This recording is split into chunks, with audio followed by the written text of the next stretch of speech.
How to make Glassmorphism effect in Premiere Pro. Hold down the Alt key and drag your video to the above track to create a duplicate from it. With the rectangle tool, click and drag to create a rectangle. Now in the Essential Graphics panel, click on these two buttons to center it horizontally and vertically. Click on the fill color and choose white color. Also set border radius to 100. In the Effects panel, search for Gaussian blur and add it to the duplicated video.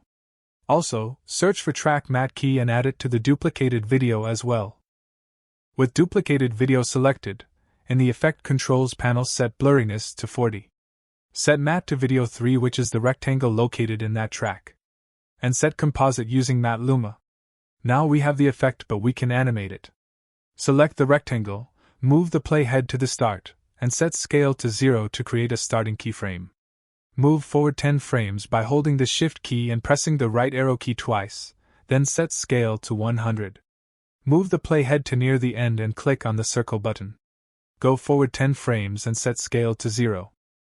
Select keyframes, right-click on them, and add ease in and ease out to them. Here we have the animation, but we can add some drop shadow to the rectangle. Hold down the Alt key and drag the rectangle to above track to create a duplicate from it. Select the duplicate rectangle and in the Essential Graphics panel, select the shape. Here uncheck the fill and check the shadow checkbox. Set the color to black, opacity to 100, and other properties of the shadow to your liking.